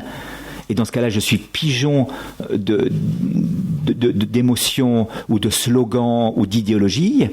Ou alors c'est la vérité, qui peut rejoindre parfois ce que j'ai ressenti, parce qu'il y a correspondance parfois entre mon ressenti et la vérité objective, et parfois il y a divergence. Il peut y avoir correspondance entre ce qu'une culture me donne, et la vérité est parfois divergence. Et aujourd'hui, il y a plus souvent divergence que correspondance. Ça, on le voit bien. Ce que le monde propose et ce que les slogans et les gens proposent dans le monde n'est pas toujours et même pas peu souvent conforme à une vérité de l'être. Il y a bien une quête, il y a bien une sincérité qui est là, et les gens sont très sincères quand ils proposent ça, mais c'est pas toujours vrai. Quand je vois les propositions qu'on fait dans le coaching ou des choses comme ça, ou dans ce domaine, on a envie de rire, vraiment. Enfin, si c'était pas aussi tragique que ça, parce que des vies sont en jeu, des avenirs sont en jeu, mais quand on voit que des gens peuvent croire à des choses, si je suis éclairé par 18 couleurs différentes, et que j'ai tel son qui traverse mon petit orteil et qui remonte sur l'occiput, là je vais me sentir bien après. Ça joue un certain effet psychologique, c'est bon, mais ça structure pas l'être, voyez-vous. Parce que la structuration de l'être, elle se situe au niveau de la vérité. Qu'est-ce qui est bien, qu'est-ce qui est bon, qu'est-ce qui est juste, comment je suis construit, quel est le plan de Dieu sur ma vie, sur la famille, sur la société. Comment est-ce que je vis vraiment comme un être humain ? Comment je passe des actes réflexes que je fais chaque jour, c'est-à-dire qu'on appelle des actes de l'homme, ce que je fais chaque jour, à des actes réellement humains, c'est-à-dire marqués du sceau d'une conscience que je pose un acte qui est spécifique de ma nature humaine.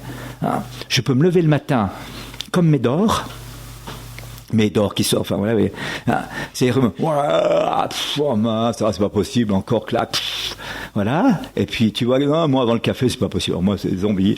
Alors tant que j'ai pas bu le café, alors un café c'est une paupière, 2 cafés c'est l'autre paupière, 3 cafés, les yeux sont ouverts et je commence à dire bonjour au 3e café. Jusque là, ne m'en demandez pas de dire bonjour, c'est pas possible. Bon, que Médor soit soucieux de sa pâtée le matin, ça c'est normal. Que mon ventre se tortille et que mon café, réveillant mes papilles gustatives, provoquant moi une réaction salutaire pour véritablement faire les choses, c'est bien. Mais je peux dire bonjour déjà. En buvant le café, c'est fantastique, génial, c'est un effet extraordinaire, ça réveille, ça met en place, mais je peux dire bonjour et faire un sourire avant d'avoir bu mon café, ça c'est fantastique. Je peux peut-être pas avoir tous mes esprits à ce moment-là, mais ce réflexe de dire bonjour et de sourire à la personne qui est en face de moi, c'est possible, c'est possible. Il y a un poème de Jacques Prévert comme ça qui est impressionnant.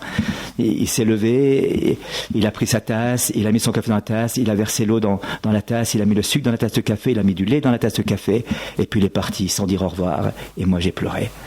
C'est un peu ça le poème de Jacques Prévert.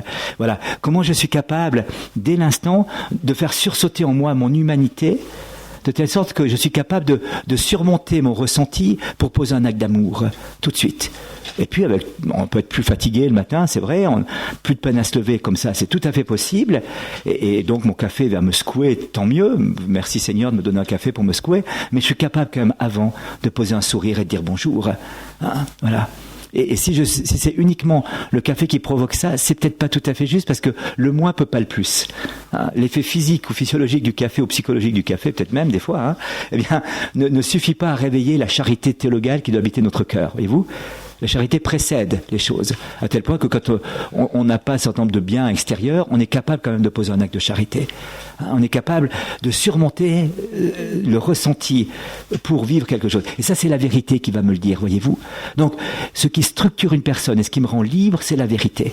La vérité va libérer mon intelligence de l'erreur, du mensonge, et l'erreur qui peut être sans faute de ma part d'ailleurs, hein, simplement parce que par le jeu des médias, le jeu de mon expérience, je n'ai pas encore accédé à cette vérité tout entière. C'est pour ça que l'Église, quand elle dit la vérité, est toujours au service de la liberté de la personne et de la conscience de la personne, voyez-vous, hein. On dit, moi, mais l'Église nous enseigne des trucs qu'il faut croire, alors elle dit des choses comme ça, elle vient contrecarrer, mais pas du tout. L'Église elle n'a rien d'autre que le Christ à nous donner, c'est-à-dire le service de la vérité qui rend libre et de la charité qui unit les cœurs. C'est ça. Et tous les instruments sont là. Elle propose à la liberté de l'homme une vérité qui le libère de l'esclavage des passions, de l'esclavage des idéologies, de l'esclavage. Elle ouvre nos horizons. Hein, c'est Benoît XVI qui disait ça à Ratisbonne, ce discours qui a fait tellement parler de lui, en disant mais pourquoi, mais comment est-on arrivé à cette aberration qu'on est exclu du champ de recherche de l'intelligence, un domaine aussi important que le domaine de la religion, le domaine du questionnement de Dieu. Aucune culture ancienne n'avait simplement pu imaginer qu'il n'appartenait pas à la raison de s'approcher des questions de Dieu. Et toutes les grandes philosophies anciennes ont toutes posé la question de Dieu sur un plan déjà rationnel. Ensuite, il y avait une dimension religieuse, mais pas toujours théologale, mais en tout cas religieuse et sociologique. Mais exclure de la raison la possibilité même de réfléchir sur Dieu. On avait un recteur dans la faculté de théologie à Ratisbonne qui disait c'est quand même bizarre que notre université ait 2 facultés qui s'occupent de rien du tout. C'est-à-dire de la théologie, protestante et catholique. C'est 2 facultés. Hein. 2 facultés qui s'occupent de rien du tout. C'est-à-dire de Dieu. Voilà. Recteur d'université, ancienne université de tradition chrétienne, fondée dans les grandes heures de gloire du christianisme moyenâgeux, donc dans le sens beau et noble du sens moyenâgeux, hein, pas lumineux, dans le sens lumineux du Moyen-Âge. Eh bien, au moment où la raison s'éveille et explore des champs bouleversants, comme ça, eh bien, on a exclu de la rationalité ces champs d'exploration. Et du coup, on a ratatiné notre raison, on l'a contrainte à s'occuper de choses banales ou techniques, sans lui ouvrir les vastes champs pour lesquels elle était faite, le champ de la vérité, et le champ du bien, et le champ du bonheur. Et donc, on ratatine notre intelligence. Le rationalisme a conduit à la mort de la raison. Le matérialisme conduit à la mort de la raison dans l'extraordinaire potentialité de cette raison d'appréhender le réel et la vérité qui s'y cache et qui s'y dévoile, comme ça. Donc, comment la vérité va devenir au service de la liberté de la personne humaine. Et on est frappé de voir, quand on parle avec des scientifiques, j'avais un entretien avec Comte-Sponville, le philosophe André Comte-Sponville, le petit traité des grandes vertus et des choses comme ça. Et alors il disait, mais c'est vrai que la question de foi est un a priori. Moi, j'ai pris l'a priori que Dieu n'existe pas. Mais alors, refusons catégoriquement qu'il puisse avoir un enracinement dans la raison pour la question de Dieu. Eh bien, je crois qu'on est dans le pur subjectivisme à ce moment-là, et il n'y a rien qui se construit comme ça. Rien qui se construit, qui ait une appropriation subjective. Ça s'appelle la subjectivité, c'est normal. Mais le subjectivisme, c'est-à-dire, je suis moi-même ma propre référence sans lumière extérieure, c'est pas possible. Un maçon qui veut construire la maison ici va quand même étudier, s'il est que maçon, il va réfléchir quand même. Il va prendre un ingénieur en disant, est-ce que tu pourrais calculer le calcul des charges, la résistance des matériaux, et on va faire quelque chose. S'il veut construire la maison uniquement, moi, c'est pas de problème, je construis la maison. C'est 2 personnes qui avaient subventionné pour le tunnel sous la Manche, vous savez. Alors, tout était plusieurs milliards, sauf une entreprise, 100 millions. Alors il contacte l'entreprise, mais c'est incroyable, votre prix, bon ça paraît peu crédible, mais enfin dites-nous un petit peu votre projet. Bon, on est 2 frères, moi je creuse d'un côté et lui il creuse de l'autre. Et comme ça vous avez votre tunnel. Et puis ils disent, mais attendez, mais c'est pas possible. Et si vous ne rejoignez pas, vous aurez 2 tunnels pour le prix d'un.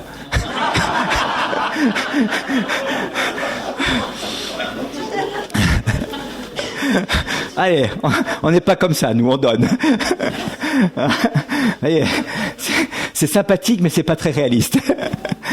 Donc, on peut être très sincère et très généreux sans être vrai et réaliste. D'où l'importance d'une vérité qui me structure.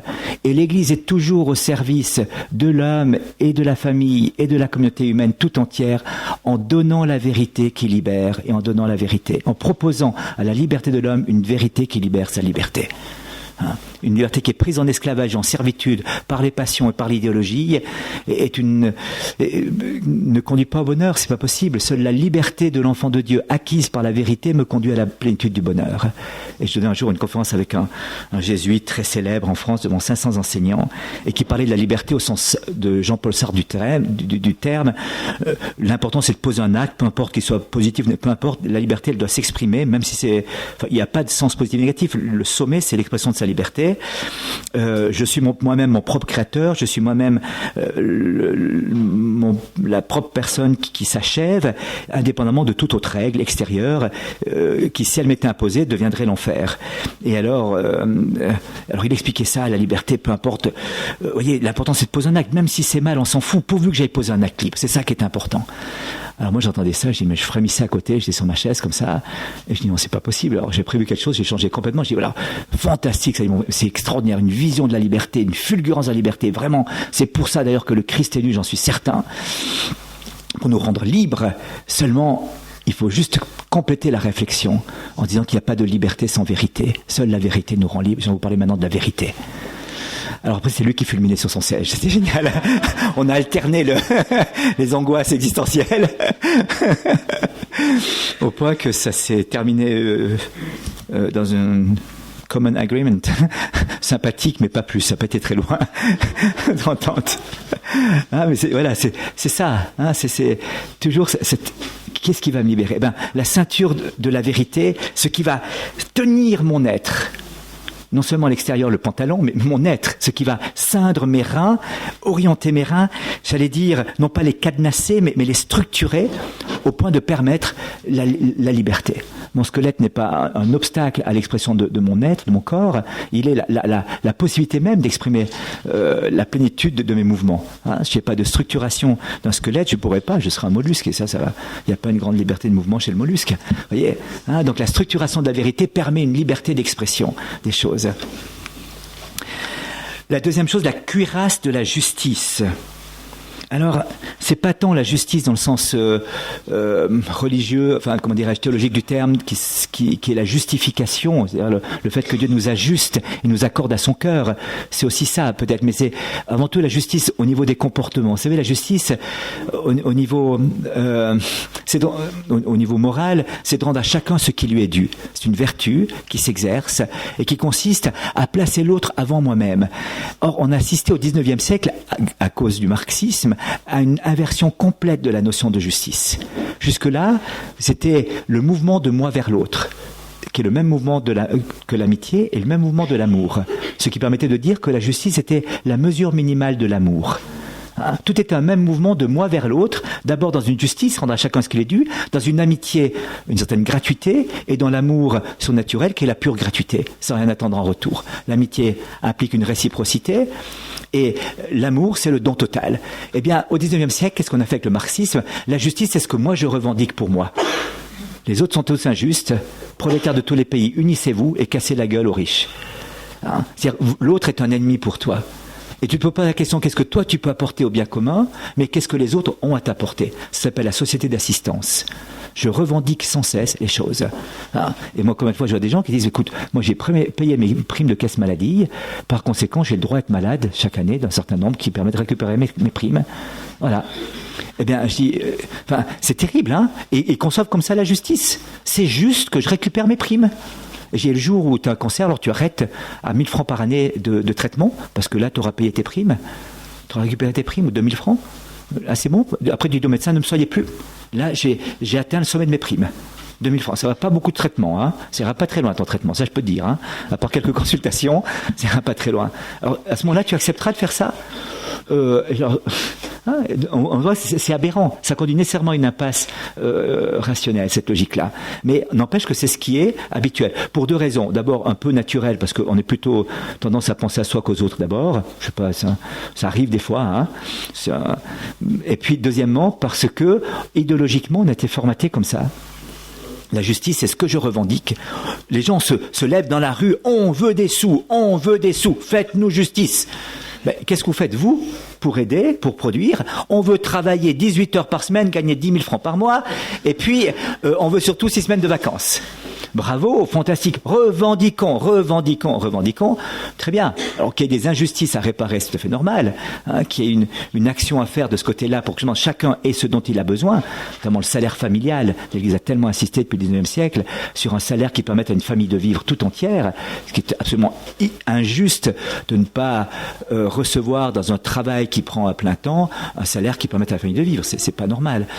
Donc là, il y a une justice à établir, mais la revendication pour soi est terrible. Alors, la cuirasse de la justice, c'est ce qui me protège, non pas pour me blinder des autres, mais me permettre de m'approcher de l'autre, quelque part, en faisant justice, en donnant à l'autre ce à quoi il a le droit.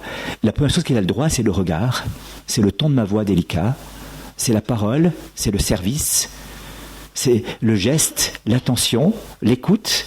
Première chose qu'a le droit l'autre. La cuirasse de la justice consiste à rendre justice à l'autre. Tu existes pour moi, tu es quelqu'un pour moi. Hein, c'est Jean-Paul Sartre était au bistrot et il y avait cet art de se nommer les gens. Alors il y avait Paul qui était à côté de lui et disait, est-ce que Paul existe? Et pendant 1 heure, il discutait sur l'existence ou non de Paul, alors qu'il était là à côté, sans le regarder, sans lui adresser la parole, faisant comme s'il n'existait pas. Paul n'existe pas, c'était la conclusion de Jean-Paul Sartre. Paul n'existe pas. Il est à côté de lui. Hein, et ce choc, refusant le réel. Hein. Un jour, il voit une racine, c'était l'angoisse, c'est le thème de la nausée. Hein. Il voit une racine par terre assise sur un banc public, et la racine était réelle, et ça l'a dégoûté, ça l'a mis dans une angoisse totale. Il y a un monde qui existe en dehors de ma tête, en dehors de moi, hein, comme ça. Un monde qui existe en dehors. Et je veux pas ce monde en dehors de moi, parce qu'il me détermine. Quand il dit l'enfer, c'est les autres, c'est pas que les autres sont mieux à vivre. Ça, on expérimente parfois que c'est, nous aussi pour les autres d'ailleurs, hein, réciproquement, c'est que parfois, se côtoyer les uns les autres, c'est quand même un sacré chemin de, hein, ça rabote, hein. Voilà. Donc, mais c'est pas dans ce sens-là qu'il le dit, c'est pas sur le plan affectif, et le rabotage, c'est de dire que l'autre, par son regard, m'empêche de faire ce que je veux, quelque part, hein, de m'auto-déterminer. Et par conséquent, de cette manière-ci, il devient celui qui atteint ma liberté foncière d'être mon propre créateur. Sans cela, hein, c'était pas sur le plan affectif, c'est sur le plan philosophique qu'il disait ça. philosophique qui disait ça. Donc, vous voyez l'impasse dans laquelle on se trouve. Et donc, la cuirasse de la justice consiste à opérer des gestes de justice, des gestes qui disent à l'autre, tu existes pour moi, tu es plus important que moi. Le matin, oh merveille, Jésus, tu es là. Non, appelle-moi simplement dans l'intimité, Jacqueline. Non, mais t'es Jésus pour moi, t'es Jésus pour moi. Alors on peut le dire différemment, hein, notamment par des gestes, une attitude, tu es Jésus pour moi. Et tout ce que tu as fait au plus petit d'entre les miens, c'est à moi que tu l'as fait. Donc le premier Jésus que vous rencontrez, c'est votre conjoint, votre époux, votre épouse, vos enfants. C'est incroyable. Dès le matin, on peut mettre en pratique, dès le réveil, et le soir, la parole de Dieu, tout ce qu'il faut le plus petit d'entre les miens, c'est à moi que tu l'as fait. J'ai Jésus à côté de moi. On s'allonge sur le lit, et il y a Jésus qui est là. Fantastique. Alors il est là, le vrai, enfin le vrai comme ça, et le vrai par lequel il s'identifie à mon conjoint. Hein, voilà. Donc la cuirasse de la justice consiste à cette reconnaissance, à rendre à chacun ce qui lui est dû, d'abord cette attention, d'abord cette délicatesse.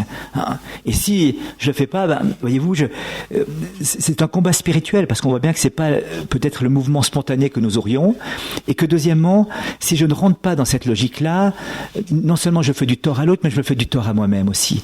Je m'auto-détruis. Si je ne suis pas dans l'ouverture et le don de moi, dans l'attention de l'autre, je n'aurai jamais le bonheur. La joie naît du don de soi. S'il n'y a pas ce mouvement de moi vers l'autre, si je ne sors pas de moi-même, là, pour le coup, c'est l'enfer. Je deviens un enfer pour moi-même. L'enfer, c'est moi. Je suis enfermé en moi-même, et je reste dans une prison qui est mon ego. Quelqu'un disait récemment, on a notre grand ego qui est un petit moi. Hein? C'est pas grand-chose. Le jeu est petit quand il est égoïste ou égotiste. Ah, mais le moi devient dans la plénitude de sa beauté. Le jeu devient dans la plénitude de sa beauté quand il se donne, quand l'ego disparaît. Hein? Voilà, lorsque l'ego disparaît, le moi, ma personnalité se stature et s'organise. Elle prend toute l'amplitude de ce pourquoi je suis fait. Alors qu'autrement, il y a un ratatinement. Vous voyez, une pomme ratatinée, c'est pas très appétissant. Il y a un ratatinement de l'être même qui rend tout petit.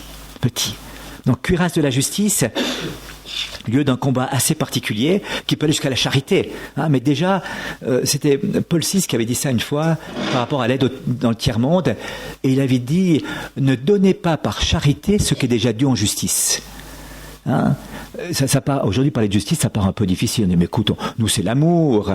Mais attention, on risque de ne pas avoir fait par justice, encore avoir fait par amour. Hein, la parole, le regard et l'attention à l'autre, c'est de la justice. Et si je dis, écoute, je t'ai dit bonjour ce matin déjà, tu vas encore pas m'embêter maintenant en demandant de choses. Croyant que j'ai fait un acte de charité en disant bonjour, non, j'ai fait qu'un acte de justice. Attention, c'est pour nous libérer de l'illusion de croire qu'on est si vite dans la charité, hein, que la justice est absolument indispensable comme mesure première de l'attention à l'autre, du rapport avec l'autre. Donc, on pourrait dire, oui, aimez-vous les uns les autres comme je vous ai aimé, c'est le sommet de tout, mais déjà de faire un acte de justice, c'est-à-dire reconnaître l'autre comme quelqu'un, et comme quelqu'un qui a le droit à mon respect, à mon regard, à mon attention, à ma délicatesse, à des paroles de bienveillance, à un regard qui le fait vivre, est un devoir de justice. Et la charité peut aller beaucoup plus loin dans la délicatesse, ça c'est vrai. Alors, il n'y a pas de frontière. Une fois qu'on est rentré là-dedans, on peut aller jusqu'au bout. Hein. C'était ce... Et la charité devient inventive. C'est ça qui est extraordinaire. Il y a des inventions de la charité qui sont absolument extraordinaires. Hein. Je raconte une fois cette histoire d'un mari qui avait acheté une bouteille de parfum pour son épouse, et puis il l'a donné comme ça en cadeau en disant « Chérie, j'ai un cadeau pour toi ». Il l'a mis au fond de la corbeille à linge. Et quand elle a soulevé la dernière chaussette, sans rapport avec le parfum d'ailleurs, et qu'elle a découvert la reconnaissance de son travail, hein, dans l'absence, voilà, une reconnaissance, un geste qui est d'une inventivité extraordinaire. Hein, il fallait songer un truc comme ça. Hein, tout à coup, il y a une reconnaissance qui est là de la personne par un petit geste. L'amour est inventif de gestes qui sont, voilà, et qui sont tout simples, voyez-vous. Hein, on n'a pas besoin d'aller manger sur la Lune pour le 25e anniversaire du mariage pour trouver un geste extraordinaire qui marque l'ingéniosité de... Non, c'est tout simple. Hein. Mon neveu, l'ami de mon neveu me racontait que mon neveu l'avait invité par -20 à aller faire une voie d'escalade et manger une fondue au pied de la voie, comme ça. Il dit, bon, c'était assez original quand même, mais c'est vrai que c'est peut-être pas tout à fait ce que j'aurais imaginé au premier abord, mais c'était quand même bien. Voilà.